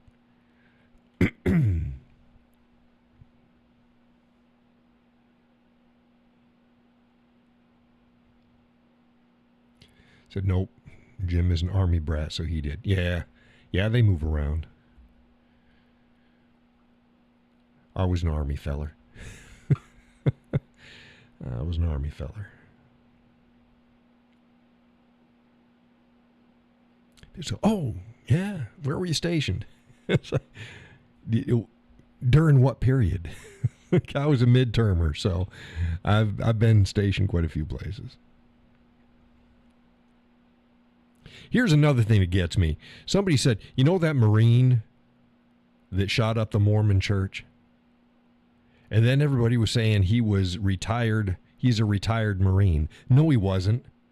No, he freaking was not. He served 4 years. You can say ex-Marine, although once a Marine, always a Marine. Same way with the Army. I'm a soldier. But technically, you're not retired unless you did your full 20 plus years. So it's like, oh, is the Cowboy retired Army? No, I'm not. Honorably discharged, I'm a mid-termer. Got halfway there. But then on to other things. But I didn't retire. I'm not retired. Now, a lot of soldiers now, they get like medically discharged and they call them retired, medically retired. I think that's a misnomer too. My son's got a medical discharge. And I don't say he's retired either because he didn't do 20 years.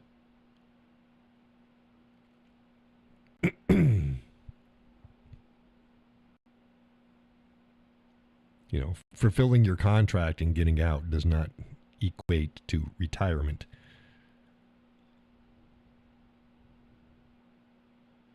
And generally, it comes with some sort of a pension when you retire like that. Now he's medically discharged, so he gets money each month. But I didn't. I didn't. Don't. I'm just a midtermer. Fulfilled my contractual obligations, and that's that.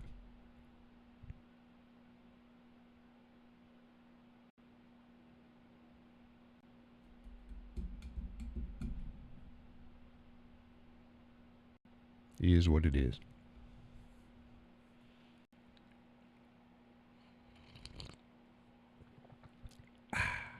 Good coffee. Again, hazelnut cream from New England brand. It's like, Cowboy, why don't you drink whiskey on the show? You don't want me to drink whiskey on the show. No, coffee's fine. Coffee's fine. I drink whiskey when I'm not doing the show or when I'm around the fire.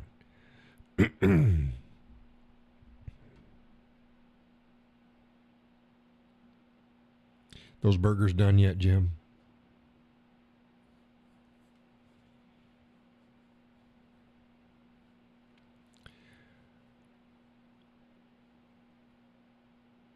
Says, oh yeah. You two live together?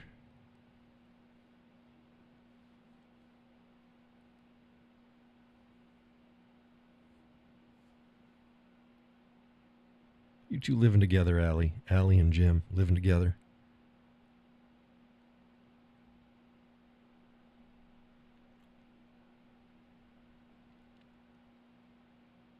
Or did he just come on over to make burgers for you? She said, yes, you're living in sin. You sinner, you.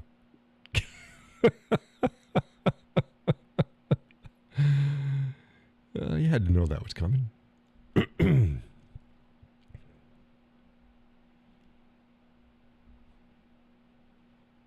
Yep.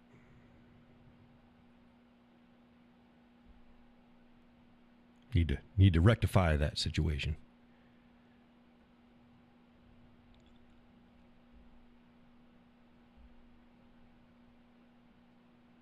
But. No, not but. Rectify, but. No, stop it. No. No, this is a family-oriented show here.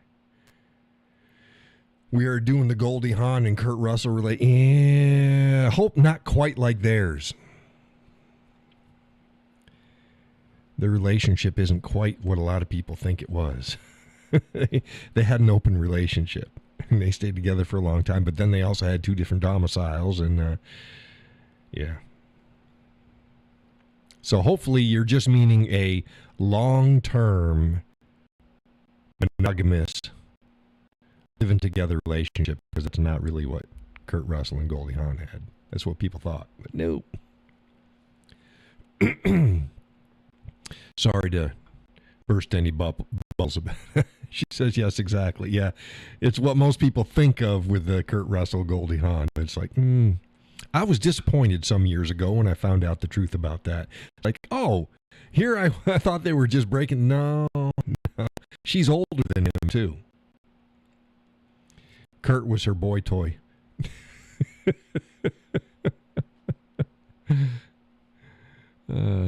Jim, are you Allie's boy toy? Is that the way this is working here? Jim is Allie's boy toy. Hey, there's worse things. Goodness gracious. Sure. Sure. That's not very enthusiastic. Sure.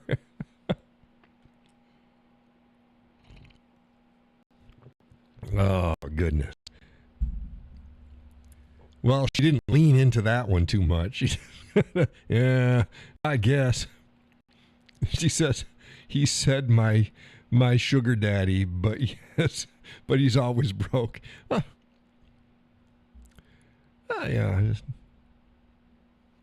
I was like the missus. She always says, "Oh, you're so sweet." It's like, no, I'm a little salty. I'm salty daddy. Oh, goodness.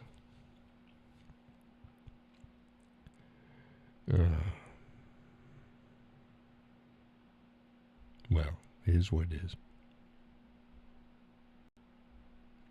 He's 9 years older than me, so there's that.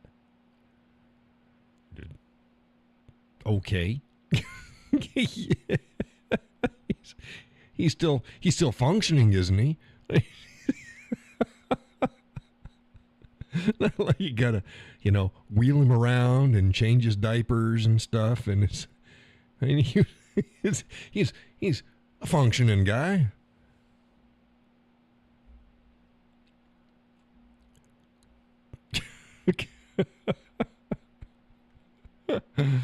Oh, goodness.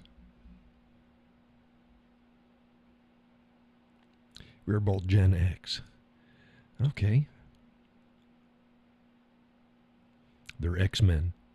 They're X-Men. That's fine. That's fine. You're within my basic demographic. We went over that probably before you joined the show tonight.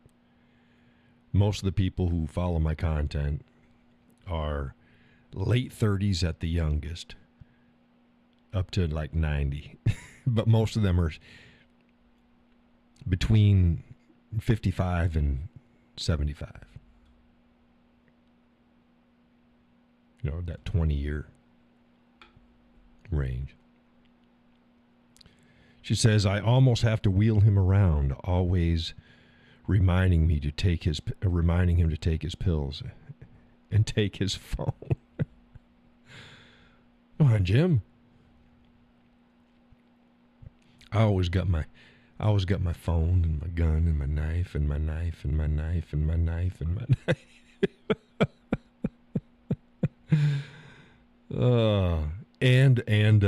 And my cigarette lighter. I don't smoke. Haven't for 27 years. Went from 3 packs a day to 0. Instantly. Same time the missus did. We were trying for our last one, so we're like, okay, stop smoking. Oh, thank you.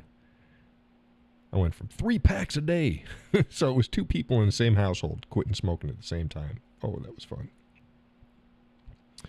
But yeah, got my nail file or my nail clippers because I hate my nails splitting.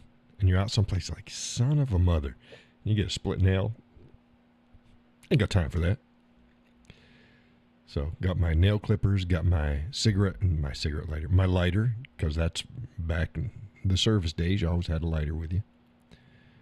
Got my, not going to say, longtime viewers, what's the other thing that I keep in my pocket all the time?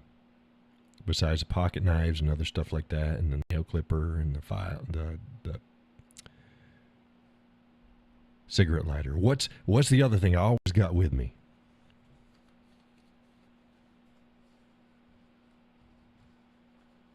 No, I already said lighter. I just reached in my pocket again. I got it. And you didn't kill each other? No, I don't think so. No, I think we did just fine. We're still here.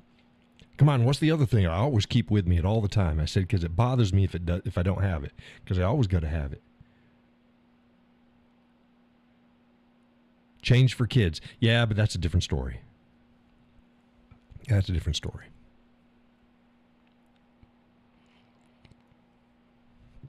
Now, this is a me item.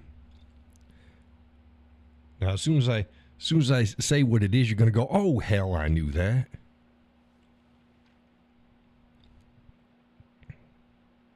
You ready?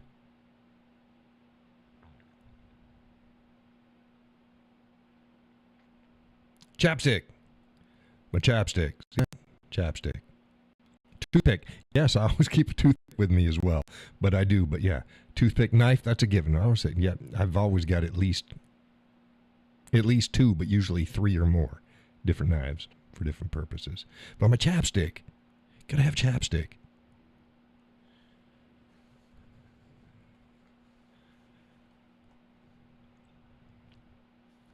Chapstick.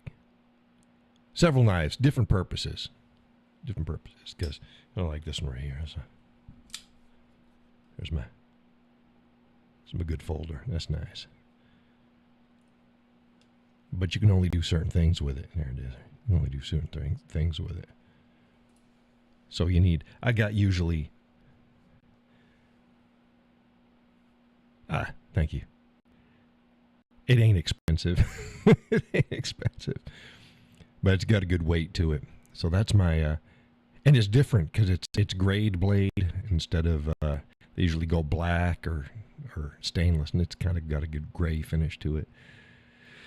Got nice light colored handles on it. Blonde wood. But yeah, and spring operated assist. So yeah, I like it. But yeah, then several different pocket knives, and then my Leatherman tool, which has knives and all sorts of stuff. So yeah, I call my belt my Batman utility belt because there's something for everything. If it ain't on my belt, it's in my pockets, and always be prepared. It's like, yeah, you might want to joke around with me about stuff, but if we're out and about and you need something fixed or you need something cut or you need something whatever, hey, John, you got something for this? Yeah, let me take care of that.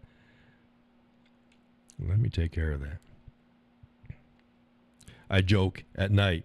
Y'all are familiar with the Mad Max movies. And I have Mad Max Beyond Thunderdome. Now, Thunderdome was in Bartertown. That's the movie with Tina Turner in it. And to enter Bartertown, you have to go through the gates, and you have to declare your weapons. So they take your weapons and they put them and they store them for you. And when Mad Max, Mel Gibson, when he's there and he's going into Bartertown, he's just boom, boom, and he just keeps pulling stuff out. And it seems like it never ends.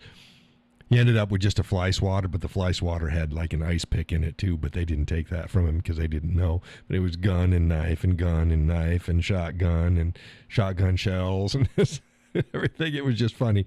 That's me getting ready for bed. It's like, you're going to stop pulling stuff out of your pockets and play some things here and there. It's like, no. And then when I get dressed in the morning, and then everything goes back on and in its place, and I'm ready to roll. It's good to go. The same way as I got a gun on me damn near all the time. I got a gun on my hip right now. Why? Because it's like everything else. If I'm dressed, I'm dressed. If I'm around the house, whether I leave, whatever, I don't have to, it's like, I'm ready to go. I have to go, I'm going to go, I got to go get my gun, put it on, and then go to town. No, I just jump in the truck.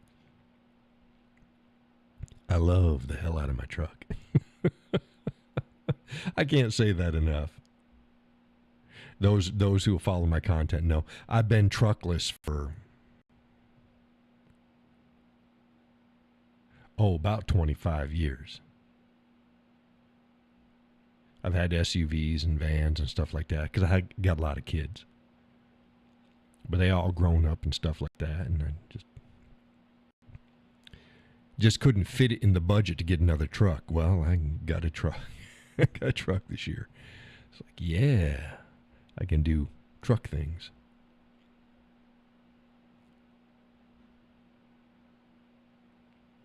But, yeah, so I don't ever have to worry about it. I just grab the keys and go. I'm set. Doesn't matter. I'm ready.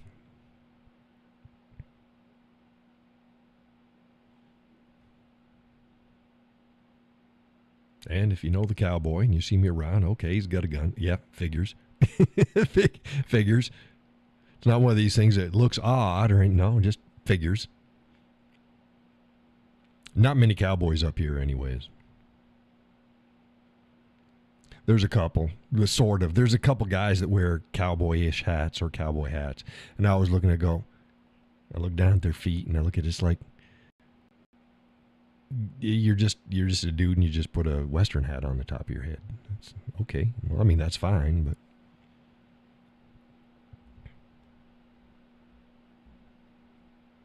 And then you got places, you got the Friday night and Saturday night cowboys. The only time they dress Western is when they're going out to the clubs.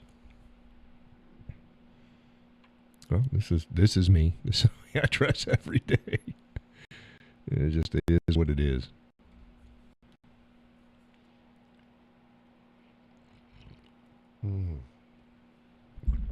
It is what it is. Grandpa, why do you have a gun? Oh. The same reason I got these knives and stuff like that. It's just a tool. Just a tool.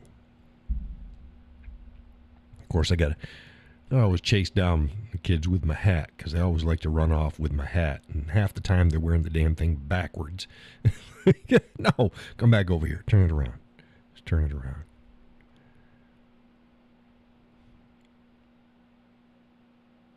Yep. Kids. Buggers.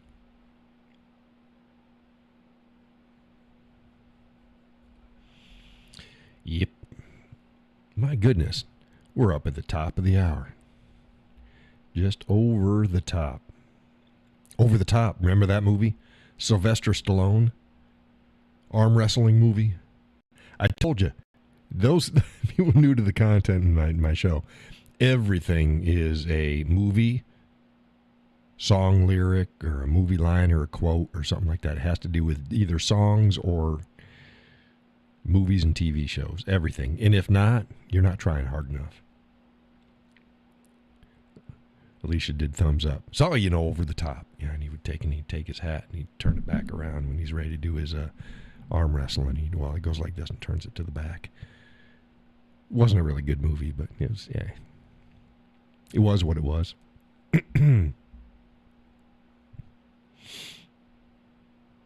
Yep. Well, was there anything else folks wanted to talk about before we close this down?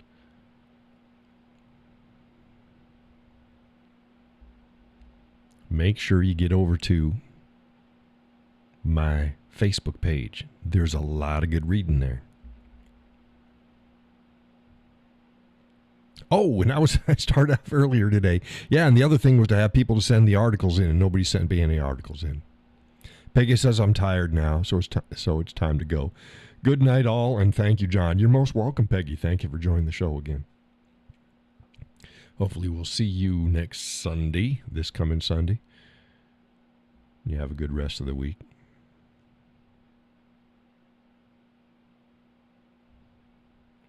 Judy says good night, all. Miss Judy, thank you for coming to the show. Gus, if you're out there listening, thank you for listening. Dang it. Allie says, I will tune in next Wednesday. Sunday, I'm Zooming with my son. Oh, yeah, and you were doing that this last Sunday, too, weren't you? Yeah, we got some people that don't come in on Sunday. They'd meet Wednesdays, but... So I have a good Zoom meeting with the kiddo. Say hey from the cowboy. Did you say he was in the Marines? Was he in the Marines?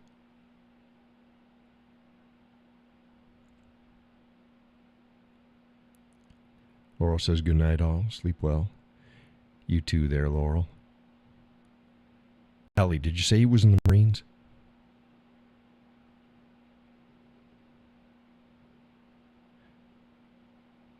Oh, quasi-military school. Oh, okay. Okay. Damn, I was hoping it was me. I'd tell him that the cowboy sends him some virtual crayons. And he wouldn't know what that's for. But no, yes, he's in a quasi-military school. Well, you enjoy your time yakking with him. I'm sure he enjoys it.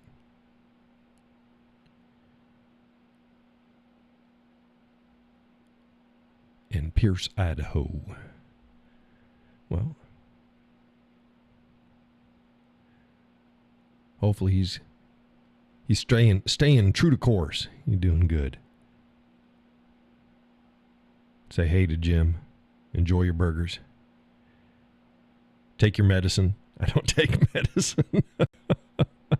I hate medicine. Oh, God, I hate medicine. He's either wanting to be a Marine or SWAT. Mm-hmm. Ben SWAT. It's okay. Special Weapons and Tactic for all you folks out there that don't know what that is. Special Weapons and Tactics.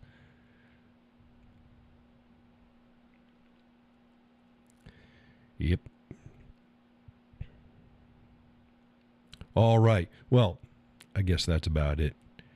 And I will see you bright and early tomorrow morning. I don't know how much I'm going to put out tomorrow. I haven't figured out what my schedule is going to be for the next 4 days because the missus is out. Allie says thank you. Good night. Jim says thank you. You're most welcome. Thank you for joining the show. And again, I'll be up bright and early, putting out something. I'll let you all know. And I try to let people know where I'm going to be when I'm out playing. So if they want to show up, they can show up. And, well, I guess that's it. Like, share, subscribe. Visit my page, follow. If you'd like to donate, please do so. And I will see you all later. God bless. And take care.